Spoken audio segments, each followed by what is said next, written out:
15 years ago, you could hit up Craigslist for some pretty sick deals. Think like a bone stock Integra non-running that just needs a fuel pump, a detail, and a battery.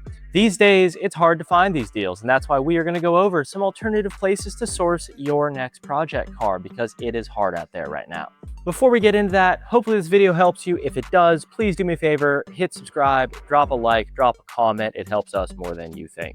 Everyone knows the cesspool that is Facebook Marketplace, the place where you have to deal with shit posters, scammers, and unmotivated sellers. As a seller, you will find lowballers, tire kickers, is this still available, and flakes.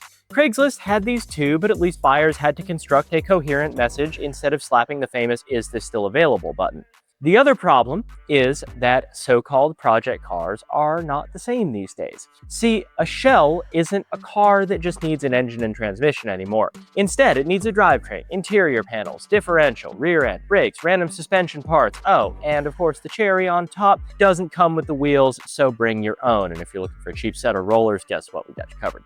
Check out shells on Facebook Marketplace in your local area if you don't believe us. Most of them are absolutely lobotomized. They are not cars. You just don't want to buy these. To be fair, you should still check Marketplace. It's kind of the most active place for car enthusiasts, so the law of probability says that you'll have the best chance of finding a project car here.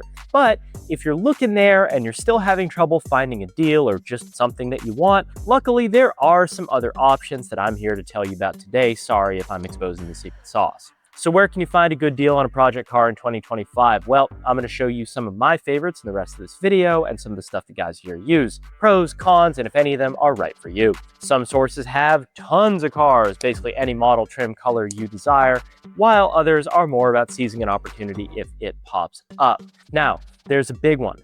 Dealer auctions. We're not going to get too much into this, but if you have a friend who's a dealer, you can get some really good deals. Disclaimer here, buying any used car, regardless of the source, comes with risk. We are not responsible if you buy a lemon, a stolen car, anything that you probably shouldn't buy. Some of the methods here are high risk, high reward. It is up to you to inspect the car beforehand. If you don't have the know-how, that's not our fault. Don't be like, well, 3Piece made me buy this car, because no, this is purely educational content. This is just to inform you on some options that are out there.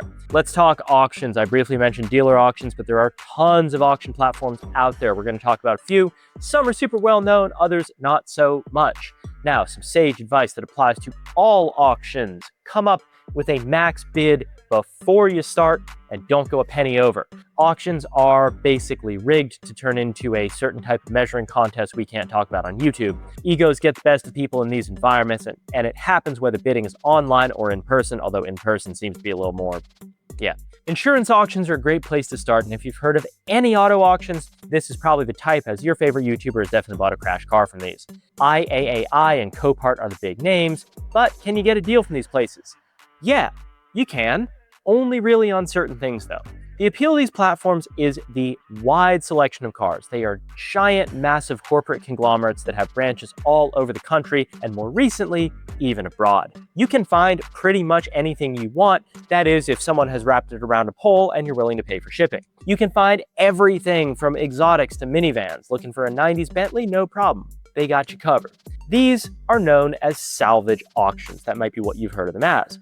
Most of these cars do have pretty extensive body damage, but if this is not your thing, there is still a decent selection with mechanical, theft, vandalism, biohazard, do not buy a biohazard car, and flood damage. Cars end up here because they've been written off by insurance companies. That means that they will come with a rebuilt title.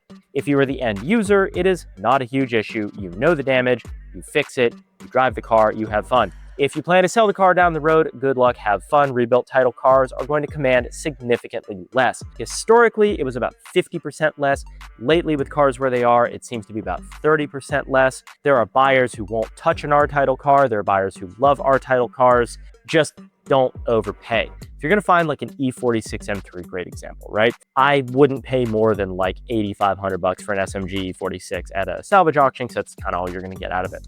If you want to build the dedicated track car, don't sleep on water or flood damage stuff. These can be excellent starters for a build, given you're going to rip everything out of the car anyway. You can get a straight shell and save a few $1,000s in the process, and heck, it might even run and drive. This is how some of the Formula Drift teams source their shells, and it really is a great place to start if you are comfortable ripping everything out of the car. Now, just because a car is water damaged does not automatically mean it is a deal. One downside, obviously, you've got the fees. First, you got to buy a membership to the auction. Then if you buy a car, you have to pay a percentage based on the final price. Then an online bidding fee, handling fee, environmental charge, whatever else they decide to slap you with. And for a cheap $1,000 to $2,000 car, you could literally pay another $1,000 to $2,000 on top before you even get home. The convenience of an online auction, of course, is a blessing and a curse. On the one hand, you can find, well, just about anything you're looking for. On the other hand, so can everyone you're bidding against. The competition is stiff. It's not every day that a deal will slip through the cracks, and most people will jump on something that's worth the money. The next option is the complete opposite of this. We're going to be looking at tow yard auctions. Also sometimes called abandoned vehicle auctions or police impound auctions, tow yard auctions are where cars end up that have been impounded and no one bails them out. After some time, the tow company is like, hey, we don't want this garbage in our yard, and auctions them off to recoup expenses. These are the polar opposite of insurance auctions. They're like the Wild West. The cars are not professionally inspected or inspected at all. It is entirely up to you to do that. Most are in person only, and a lot of them are word of mouth, so you might have to put in some legwork. You have to check the list of various auctions, show up at the designated time, put in a refundable, sometimes, deposit, do the actual bidding, and then if you win, guess what? Pay for the car and get it out by dawn. Boys, you are not waiting around for your buddy with the trailer. Get this thing out of there. Otherwise, it's going to wind up at auction again. In rare cases, you might find something real cool at a tow yard auction. The major downside is the lack of selection. If you live in a rural area, your local tow yard might have a few 97 Camrys to browse every few months. If you live in a large urban metro area, each location may have 15 to 30 cars every week. Even then, a lot of it will be pure garbage, stuff that people abandon for a reason. After all, there is normally a solid reason to just leave the car in the tow yard. If you have a $900 Chevy Astro van, as an example, that we sold to some guy and he abandoned the tow yard, right? So you're not gonna get the best stuff here. Once in a while, some gems do roll through, and when this happens, they often go for dumb cheap prices. Because this type of auction is localized, the turnout is gonna be much smaller, and you're not always gonna have educated buyers. Maybe a dozen people tops. It's possible that there could be a second-gen 4Runner and you're the only one who bids on it, and you nail this thing for like 550 bucks. So don't sleep on these things, but at the same time, I mean, man, it's a lot to deal with. You're inspecting the vehicle yourself and it's all on you. If there's no oil on the dipstick, if it looks like glitter, there's probably a reason the car was abandoned. You have to do all the legwork, and they will not refund you if you buy a pile of garbage. This type of auction has low to no fees. However, one thing to note, most of the cars don't come with keys. So unless you're buying a car for parts, you have to factor in the cost to make new ones. Titles are also kind of weird. They can do like a bond release or a lien release in some states, but I wouldn't plan on just buying this and driving it on the street. Now, impound auctions, a lot of these auctions, there's nothing special, but if you keep looking, you'll find something. After all, drug dealers do have good taste in cars. Other auctions, honorable mentions, we're going to just briefly touch on. There are tons of auction platforms. Here are a few more that might be worth looking into, although it really depends on basically one, what you're looking for, and two, how deep your pockets are. Non-auto specific auctions, you're probably not going to find a truck at these, but they can be a great place to find like a fleet vehicle or a tow rig or something like that. If you're not getting a Supra, you're probably going to get an F-150. There are a few types here. We're going to lump them all together. You've got government surplus auctions, machinery and equipment auctions, consignment auctions. Government surplus, they sell everything, including like pickups, undercover vehicles. You can find a few hundred on the list at any given time. Usually nothing particularly interesting here. You might get the occasional like Corvette that was seized from a drug dealer, but there you go. Now, machinery auctions, there are nationwide online auctions where you can source a fleet vehicle. Most of these sell like CNC machines or farm equipment. You'll also find local equipment auctions if you Google around a little bit. Between the two, the local would be our choice as they have less competition. The online stuff tends to get bid really, really, really high. A lot of these guys are on there, they're buying a CNC mill, whatever, and then, you know, they just buy a truck too. Bring a trailer. Most of the cars in Bring a Trailer are completely restored or meticulously maintained, and the website reflects that in the price. Bring a Trailer also has a project section populated by around 20 vehicles at any given time. These are not the best deal, but they are exceedingly rare. The prices are still high. Obviously, it's Bring a Trailer, but if you're looking for something that can't be found anywhere else, it could be the ticket. I probably would not look for like an S13 on here, but if I wanted like a specific colorway, manual, whatever, maybe find that one there. Now, classifieds, there's always going to be a group of sellers who are either stuck in the past or don't like marketplace.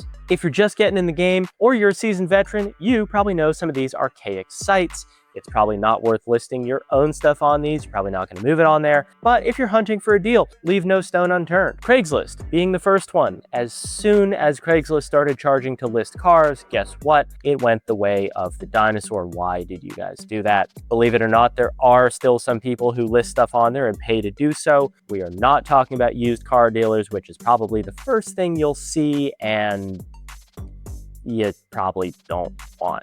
These days, private party sellers have moved from the cars and trucks section to just about everywhere else. To use Craigslist in 2025, you want to be searching the entire for sale category, or if you want to narrow it down, try auto parts. Yes, you will find whole cars here. People just list anything, anywhere. There's not a ton of selection, and you might have to deal with some Facebook boomer who doesn't do texting and needs you to come down 3.5 hours away, but it's worth a look if you're struggling to find a deal. Now, OFFERUP, this site is quickly following Craigslist. Now, if Craigslist is dead, OFFERUP is on life support. The reason is the developers decided to flood it with ads. Get your bread, I guess.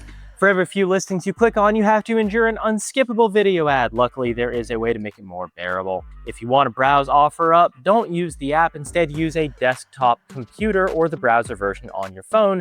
You can skip the ads, you can turn on ad block. There you go. The annoying thing with this platform is that you cannot filter cars by private party or dealer. Like Craigslist, it is worth a look, especially if you want something specific. You can always search, a keyword that a dealer's not going to use, but a private party will, so something like, Fox Body or S13. Let's wrap it up.